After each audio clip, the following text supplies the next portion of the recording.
when you have an opportunity to price something, first go and try to talk to the customers.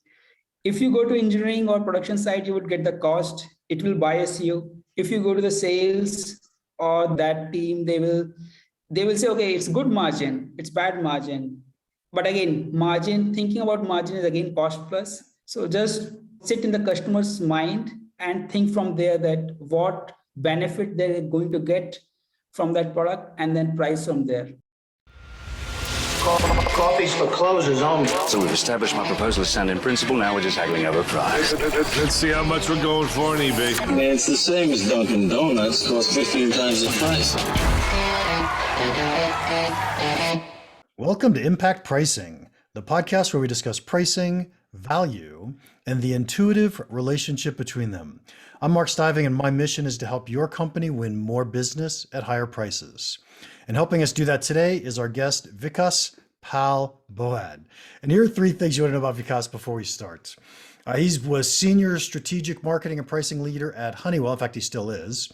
He started out as a software engineer, and then he got an MBA and switched careers. A lot like me, I was an engineer and hated it. So I switched careers. And he still reads a lot of comics. And he says when he's reading them to his kids, the ones that he grew up with, it's like putting his kids in a time capsule. So welcome, Vikas. Thanks a lot, Mark. Thanks for the introduction. And I hope this will be a great conversation. Looking forward to it. That'll be fun. So tell us, how did you get into pricing? I will say by an accident. I did my MBA in general marketing and marketing and general management, but I was very interested in supply chain and those kind of roles. But after my startup, which was in food tech, and we couldn't kind of move it after 1 year, I got this role which I had to take as my startup was not working. So it was an accident, but then it was a happy accident. I'm very happy to be introduced to pricing for Honeywell, and then have been working for it for say more than 10 years. Nice.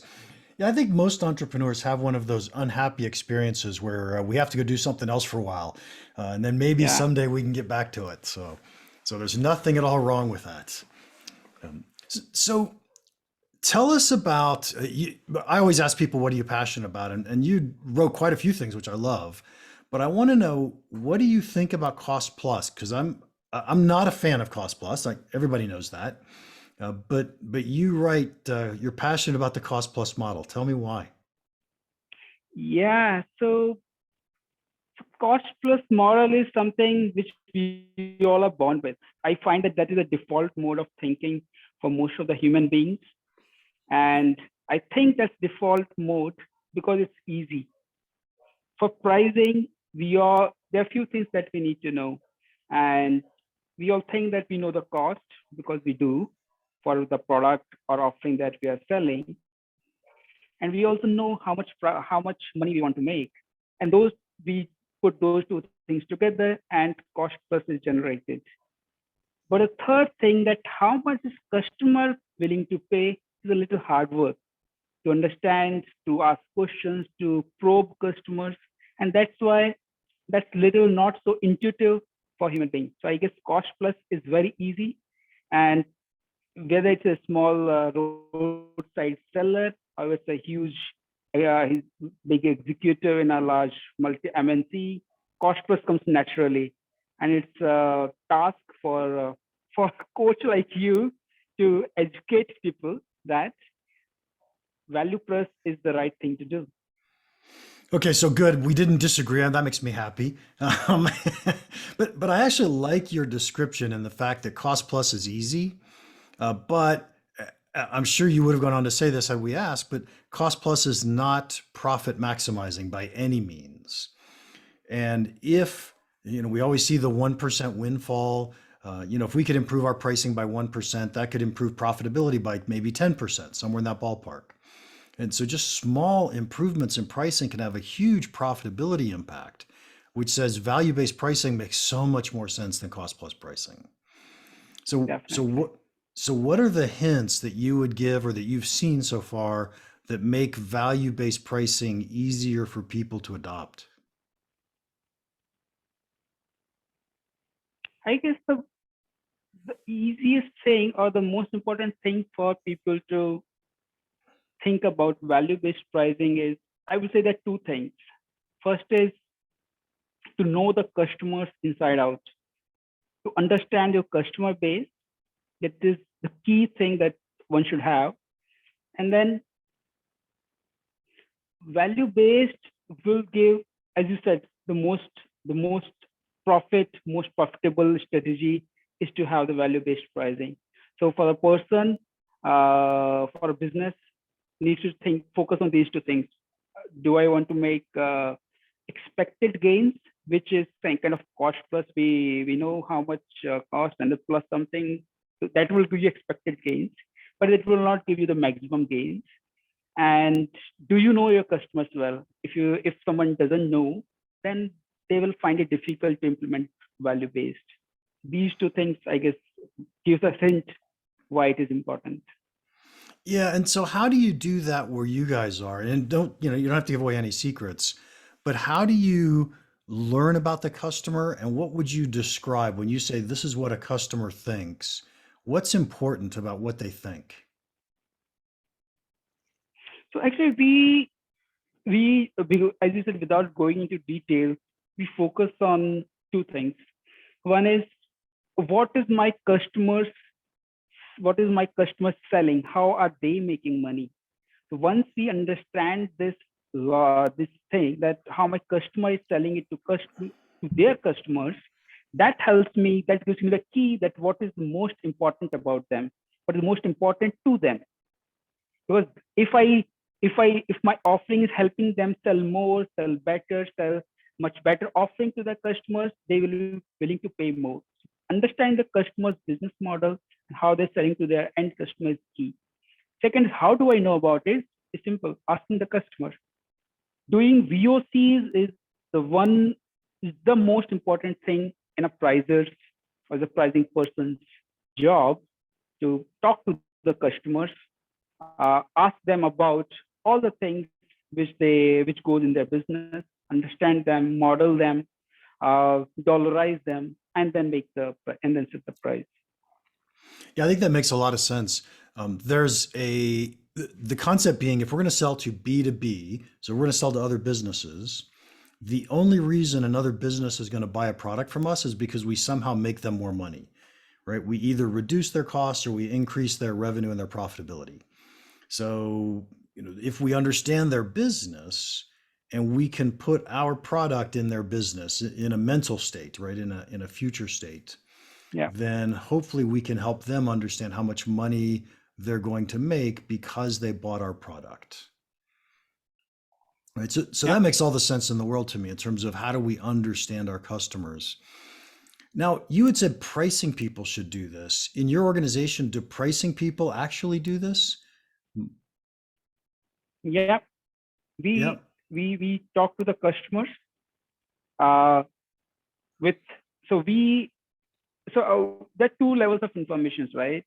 We get all the one can get all the competitive or price related data that one can gather from internet, right? Secondary research, there are consultant reports, all kind of things that's available to do the analysis, but nothing comes closer to talking directly to the customer.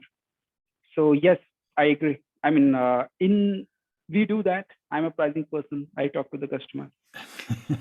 Well, I have to say that I agree with your comment that says nothing comes close to talking to the customers, right? We have to go talk to our customers. I guess my slight pushback was, in a lot of companies, pricing people are involved in so many different products that there's really no way for us to truly understand the value of our products. And instead, I think our role is often, how do we help coach marketing people or product managers so that they're out talking to customers and they truly understand the value from the customer perspective. And so I could almost see that as a more important role than us as pricing people talking to customers. Does that resonate with you, or? I won't disagree. And the reason is because I am pricing and I'm also strategic marketing. I handle both the roles. So probably that's why I have the added benefit of talking to the customers, which helps me in the pricing role. Yeah, so I guess that makes a ton of sense. If you're going to be in strategic marketing, you have to go talk to customers, right? There's no Yeah. doubt. How does, that's actually a really interesting question. How does strategic marketing and pricing fit together? Because I'm often asked the question, where should pricing sit in an organization? And you've been given both of those roles. Yeah. So actually, yeah, you're raising very, very interesting point, because pricing is not only as a reactive activity. It's not a reaction that one has something to sell, there's someone to buy. So let's think about price. Price also helps guide the strategy. That as a strategic marketing, when I see a new market segment, how my price can help me enter that segment, right? Or I'm offering new product, new kind of service to the same customer. How price can help me increase my business? The price is very, very strong signal.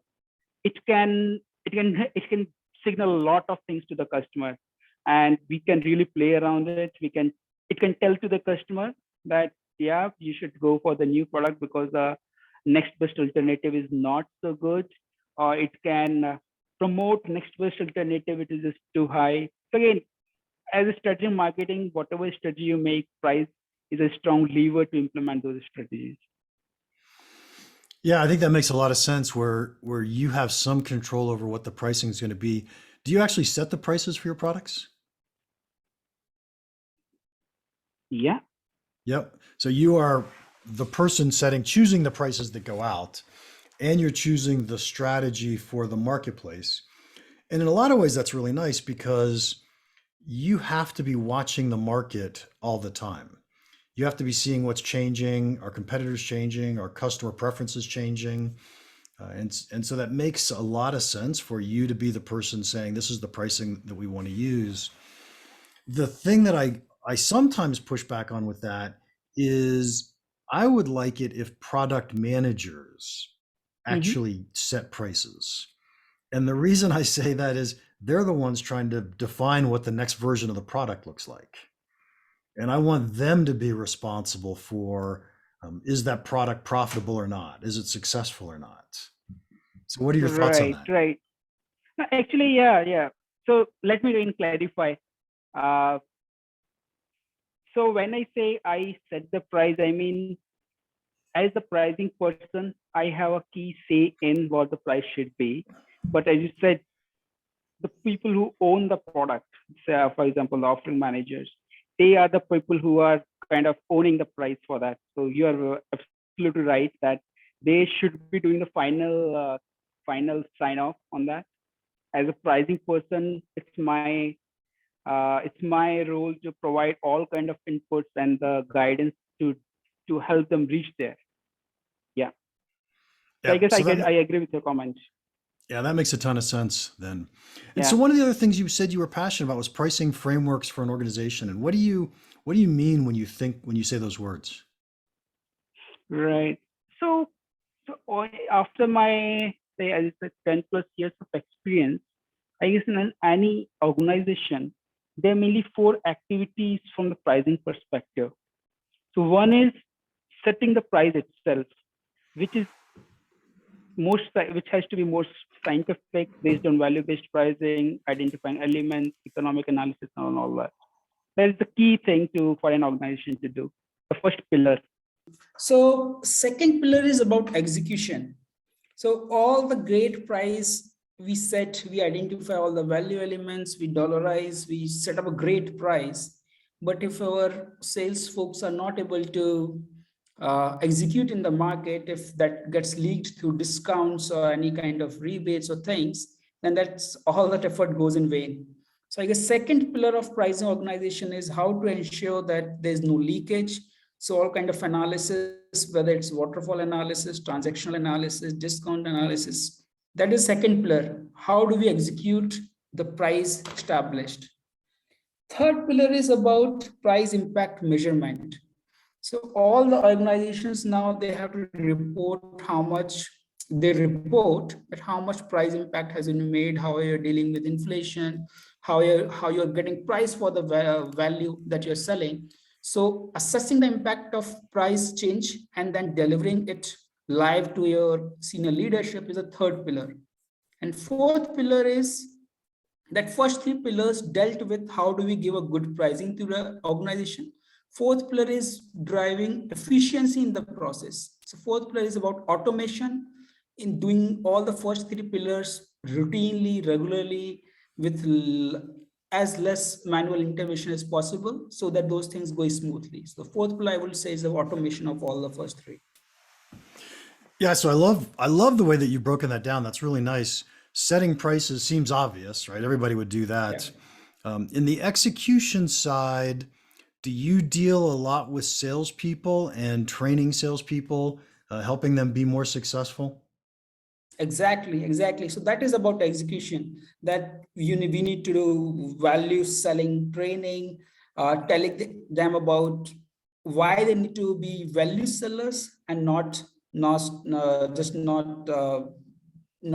have the price as the first chip which they give to the customer, right? So change, it includes a lot of change management as well, that changing the mentality of the sales folks from cost plus to value sellers. So yeah.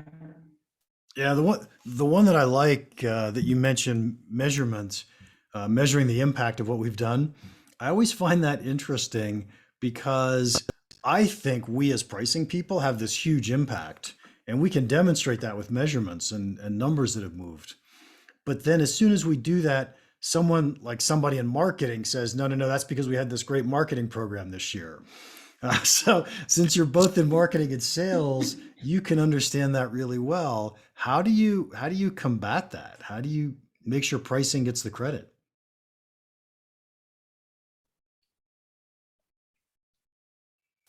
So actually that's a very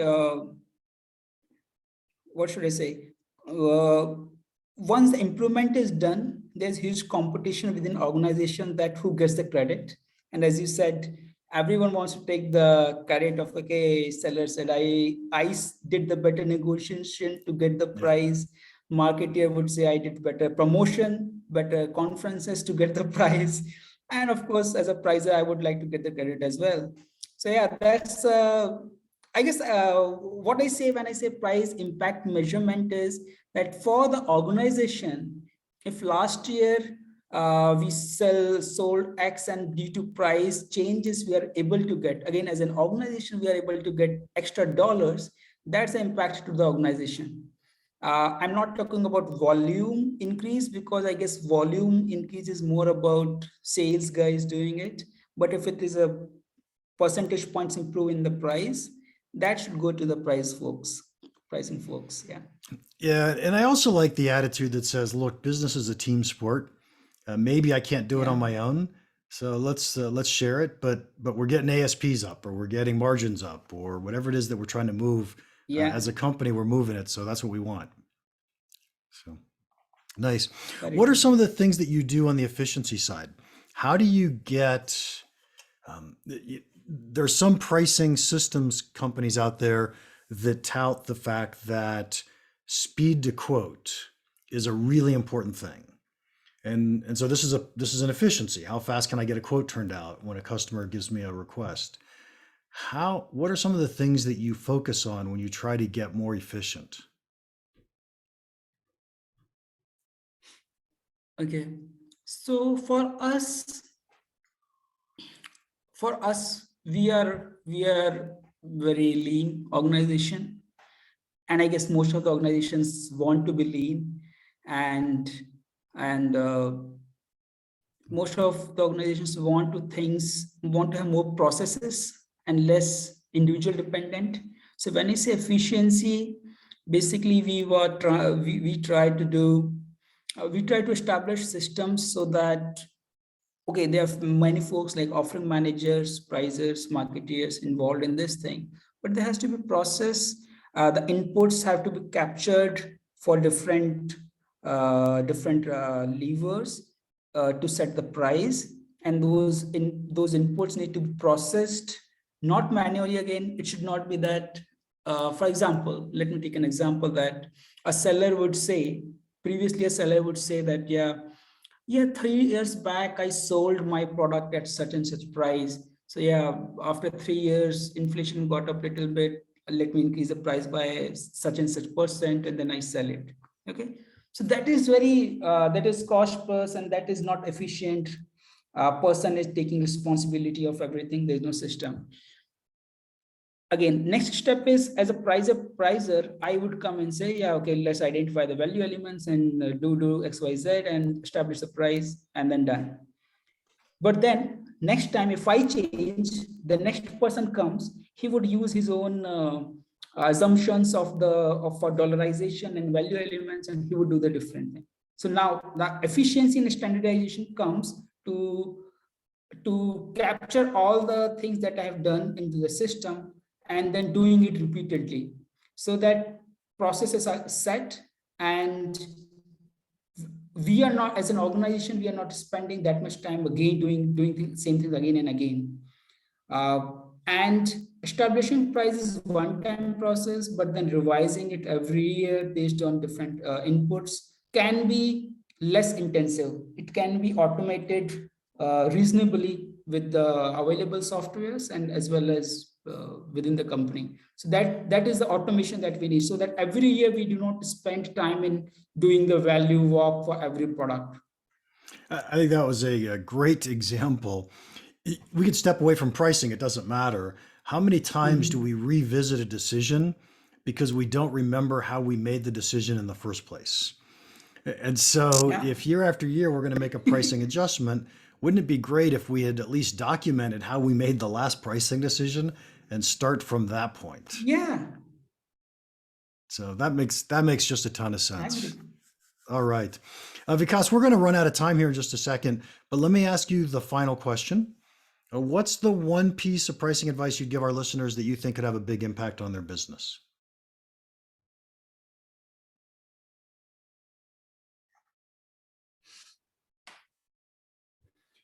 Okay. So this is my advice to our prices would be, keep yourself away from engineering, keep yourself away from sellers. When you have an opportunity to price something, first go and try to talk to the customers. If you go to engineering or production side, you would get the cost. It will bias you. If you go to the sales or that team, they will say, okay, it's good margin, it's bad margin. But again, thinking about margin is again cost plus. So just sit in the customer's mind and think from there that what benefit they're going to get from that product, and then price from there. I absolutely love that answer. Essentially, you said, let's go listen to our customers, right? Let's go talk to our customers and find out what they think value is. And that's really what's key. Vikas, thank you so much for your time today. If anybody wants to contact you, how can they do that? I am on Twitter. I am on LinkedIn. I guess I'm on email. I go by vikas0903@gmail.com. You can find me on LinkedIn as well. I can provide you the link under the podcast, and then they can reach out. Perfect. Thank you. And I wanted to give you a quick compliment on something. It's something I do all the time, and I love the fact that you do this. I asked you a question and you pause to think of the answer before you start talking. And I really like that. I don't think enough people do that. So good job. I appreciate it. And episode 155 is all done. Thank you for listening. If you enjoyed this, would you please leave us a rating and a review? And if you have any questions or comments about the podcast or pricing in general, feel free to email me, mark@impactpricing.com. Now, go make an impact.